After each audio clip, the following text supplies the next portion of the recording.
Afternoon all, it's Ryan Taylor here and I'm back again with another video in the aftermath of this morning's column, Taylor's Tuesday transfers, which dropped on Express Sport at 9 AM. You can find it in the same place all summer. I'm going to be running these every Tuesday at the same time, all the way up until the end of the transfer window in August. And if you haven't read it so far, don't worry, because we're going to be breaking down all of the stories in further detail here on the channel. But I just wanted to start with the developments revealed by Gary Jacob of The Times this morning, who reported an excellent exclusive that Tottenham have agreed a deal to sign Yves Bissouma from Brighton. It's a deal that's kind of come out of nowhere in a sense, but Spurs' interest in Bissouma is long-standing. He's a player they've looked at on multiple occasions over the past 3 or 4 years, really. Even when he was at Lille, he was one of the names considered to replace Moussa Dembele in 2018. But now they feel the time is right to push ahead with a deal, Spurs. And it's believed a fee in the region of 22.5 million will initially be paid up front, and the deal could surpass 30 million in add-ons. So what about Bissouma? I think in general, I think this is, an exceptional signing really from Spurs, particularly at that kind of price tag. Obviously, that's been influenced by the fact his contract's expiring next summer. So he was entering the final 12 months of his deal with Brighton, and the all pointers were that he wasn't going to sign a new deal with the Seagulls. So, that really gave the likes of Spurs an extra incentive to make the move. So usually Bissouma's valued in the region of £50 million, but you only have to watch his performance against Spurs in the 1-0 win that Brighton had in the Premier League several months ago. Bissouma just absolutely bossed it. He just stamped his authority all over the game. Spurs couldn't get the ball off him at times. He was winning the ball back as well out of possession, snapping into tackles, reading the game, interceptions. So he's kind of an all-action midfielder really, and I expect him to partner Rodrigo Bentancur in the middle. So it could come at the expense of Pierre-Emile Højbjerg, who's been generally very consistent since arriving at Spurs in the summer of 2020. But, I do look at this and think, what a start Tottenham have really had to their summer transfer business. Obviously, we know they wrapped up the signings of Ivan Perisic and Fraser Forster, but bringing Bissouma through the door as well. And then you've also got Djed Spence, which we're going to come on to again in a second.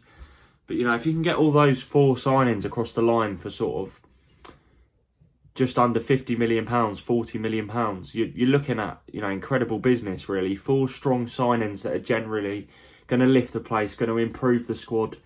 And, you really get the sense now that Tottenham mean business under Conte, and they're going to continue to back him all summer. And I do think, there's going to be certainly at least a few more signings that follow before the window closes. Just got an important stat there written down. Bissouma's made a tackle or interception every 16.8 minutes in the Premier League this season, and that's more than any player in the top flight who has made 20 plus appearances. Now, it's a really kind of telling stat of what Bissouma brings to the table. He's a combative midfielder who likes to read the game. He can play as a 6, he can play as an 8. He started to chip in with a few long range strikes. He's got ability to go either side. He can spread the play. But mainly, he just stands in the middle of the pitch and just dictates the tempo of the match. Whether that's slowing it down, whether that's getting on the ball and driving it forward and giving it to the attacking players that can do the damage. I really just think that this is such a sensible, astute signing from Tottenham that really does go to show that, the kind of level they can operate at with Fabio Paratici, who's obviously, he's faced a little bit of scrutiny from even the likes of myself. Last summer there were some very questionable arrivals. Long term they might work out, but players like Sergei Reguilon and Emerson. Reguilon was the summer before under Mourinho, so that wasn't a Paratici signing. But certainly last year, Emerson Royale and Brian Hill. Obviously, they might work out long term. We expect Emerson to move on if Spence arrives, but Kulusevski, Bentancur in January, Perisic, Bissouma, Forster. It really is sort of, ramping up that level in quality in the Spurs squad. And, I think on the basis of what we're seeing, I think Spurs are already pretty much nailed on to get top 4 now next season, providing, you know, all goes to plan. I expect them to keep Harry Kane. You know, Conte's expected to stay as well. And like I said, I do expect more signings to follow. And that ties into just another point. Obviously, I discussed Djed Spence at length. I think it was Sunday the 5th of June, I reported that Spurs were set to push ahead with a move for Spence. And that was obviously something I discussed in the video on Friday, I think it was. But ultimately, now there's been the conclusion of England under-21s internationals following last night's 2-1 defeat to Slovenia in Huddersfield, which I believe was England under-21's first qualifying defeat since 2011, which is astonishing, really. But Spence, funnily enough, all eyes were on him. He scored an own goal inside the first few minutes, which was quite interesting, really, given, you know, the hype around him at the moment, and given the game was also at Huddersfield, who lost out to Nottingham Forest in the Championship playoff final. Of course, Spence played that day. He received quite a hostile reception by the locals that had turned up to watch the game. But like I said, now that's out of the way, I'm expecting Spurs to make a push for Spence and firm up their interest, as I wrote in this morning's column. I think a bid in the region of 20 million will arrive at the table for Middlesbrough.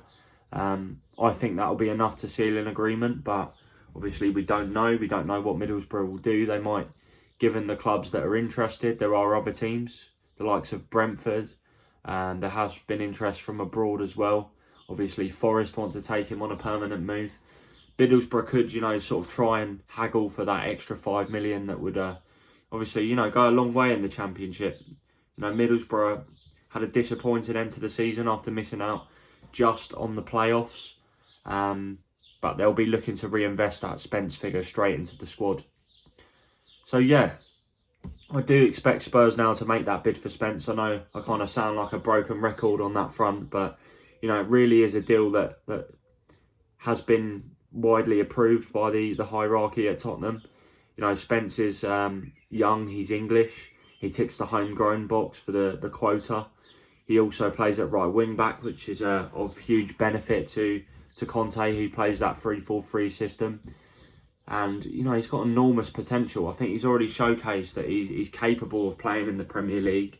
And, you know, that's a really good sign for someone who's only 21. You know, there's a lot of good English right-backs out there at the moment. Obviously, Trent, you've got Kieran Trippier, Reece James. But below that, there's also the crop of the Tarek Lampteys, the Matty Cash before he switched international allegiances to Poland. Max Aarons as well, Wan-Bissaka. So I think Spence, you know, by making this move to Spurs, I think it's only going to elevate his status. I think it's another smart acquisition from Tottenham. It's relatively risk-free. You know, he's a young player that's only going to get better. He's not going to stagnate or plateau. So I think represents a smart investment if they were to get the deal done.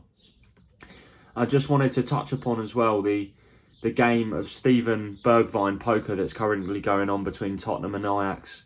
See, Ajax submitted their opening offer of 17 million early in the window. That was rejected by Tottenham, who were sort of really keen to ask for 25 to 26 million, which is, of course, near on what they spent to sign him from PSV Eindhoven in January 2020.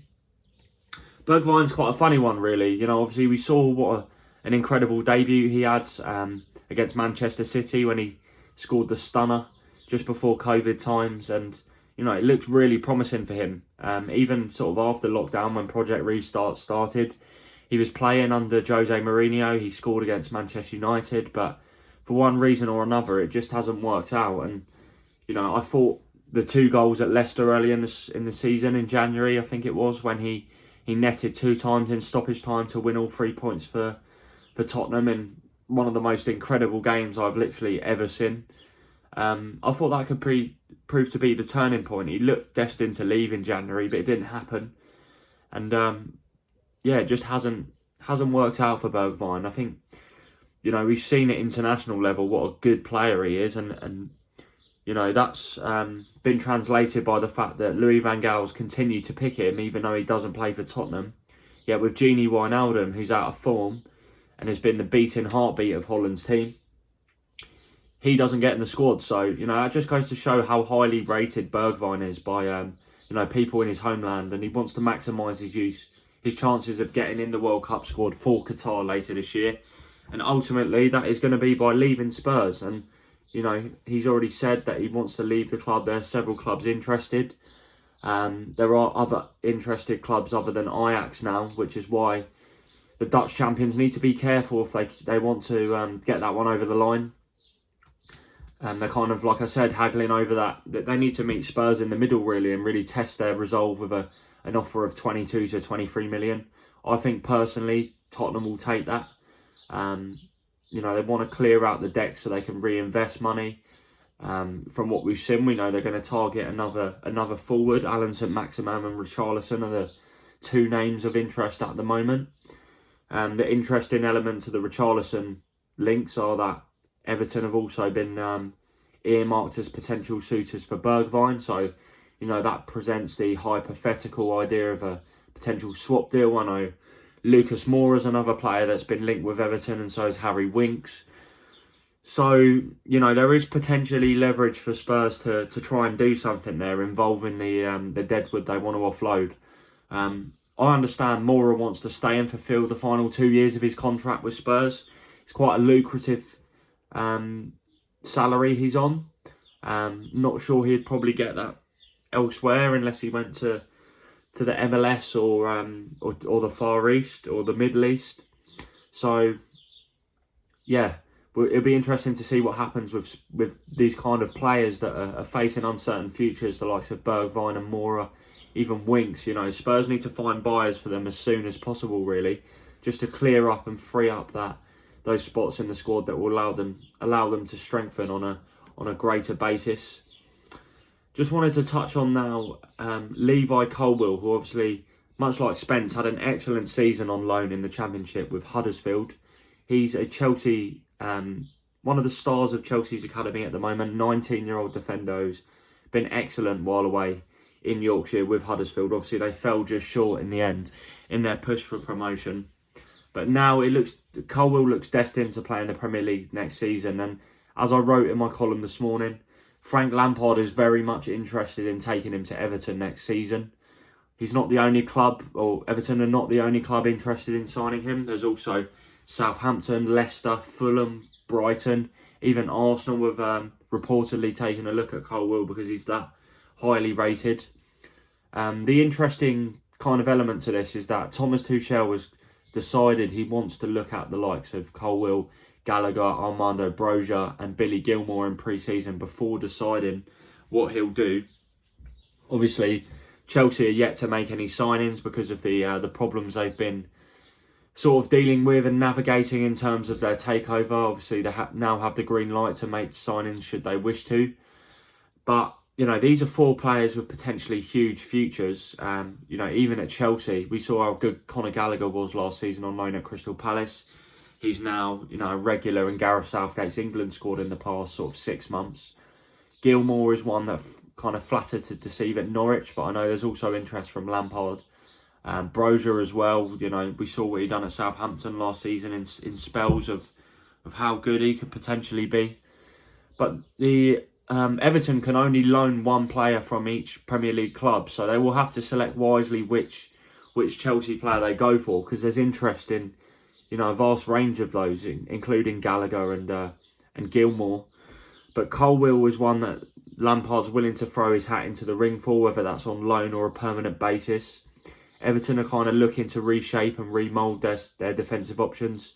It was an area that really let them down last season in their relegation dogfight. Obviously, James Tarkowski's arrived on a free transfer from Burnley, but Colwill is one that would be of interest to Everton, 100%.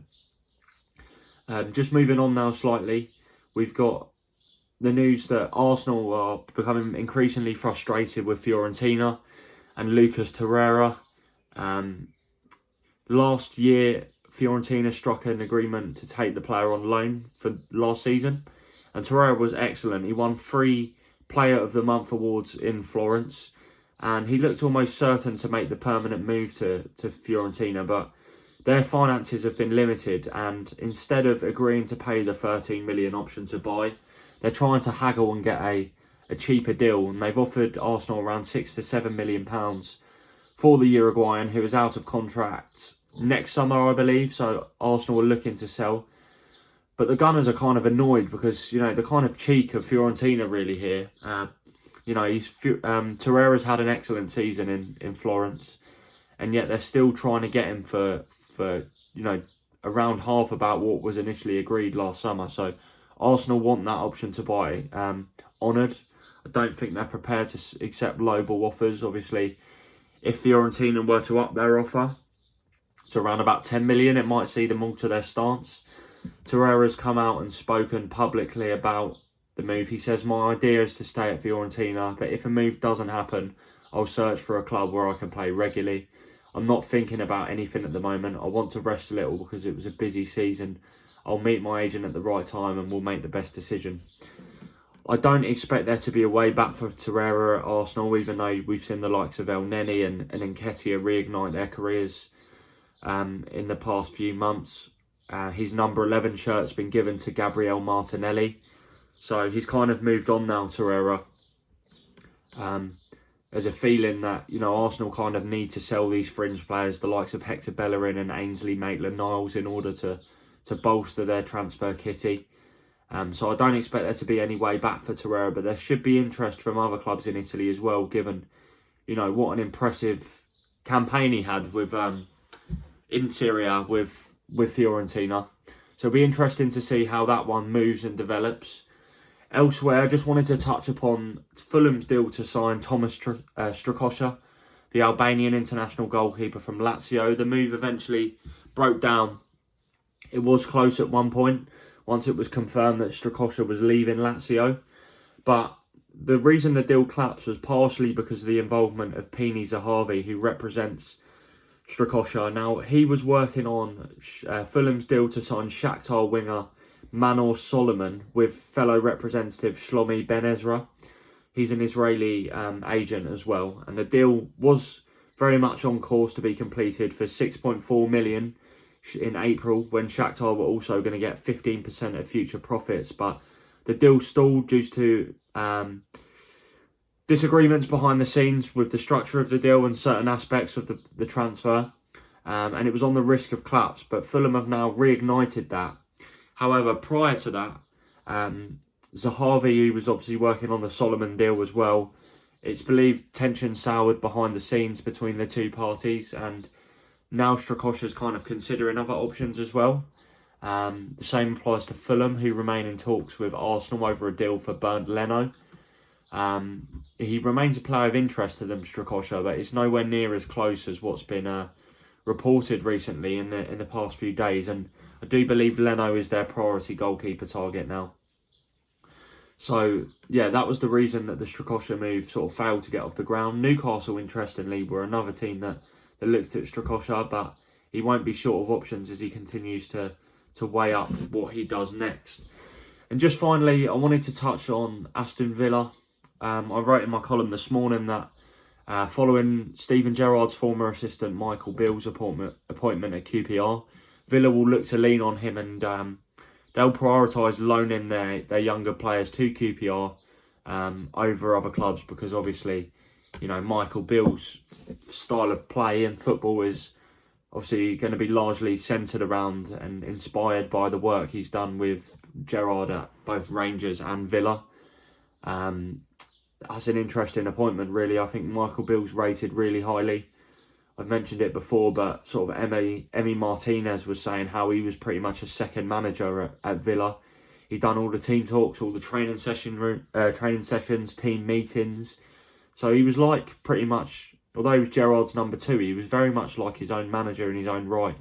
So it'll be that will be a big void left behind for him to fill. Well, for Neil Critchley to fill. Sorry, suddenly forgotten how to talk. Neil Critchley's obviously arrived from Blackpool, which is a very fascinating, interesting appointment. But Michael Beale is now going to be looking to see which Villa youngsters he can potentially pluck. The idea, very much like Tuchel and Chelsea, is for Gerrard to take a look at the likes of Cameron Archer, Jadon Philogene Bidas, Tim Urugbunam, Kane Keller-Hayden, Louis Barry, Keenan Davis as well from Nottingham Forest. excuse my pronunciation there. I've not said many of those players before, so pretty rusty on that front. But yeah, these are all players Villa are going to look at in pre-season, but potentially look to offload if that is what they feel is necessary. I know Cameron Archer is someone that's rated so highly at the moment. He scored again for England under-21s last night. He's just a goal machine. You know, he's got lethal movement, finishing, bags of ability. And, you know, the feeling with Villa is they do feel all of these youngsters are good enough to make the grade, and they're not sort of hastily looking to offload. So if it was, it'd be a case of waiting till maybe late August when they've taken a full look at them in pre-season before deciding what to do next. There's also been interest from the Bundesliga in Cameron Archer, but he's definitely got the quality to play in the Premier League. He scored 7 times on loan at Preston in the second half of last season. Loads of clubs, including Watford, Preston as well. Rangers are looking at signing him on loan. But I do believe QPR are one of the main contenders in the frame for any of these players that they want because of the close relationship between Beale and Gerrard. So it'll be interesting to see how that one materialises. As I mentioned, you know, Villa are going to keep these players for pre-season before jumping to any hasty decisions. So yeah, that is my column in a nutshell. As always, hit the like button, hit the subscribe button. I'm going to be doing these videos fairly frequently now throughout the month, and I'll be back soon. Keep posted on my Twitter account at Ryan Taylor Sport, and follow all the latest transfer news on the Daily Express website. Thank you.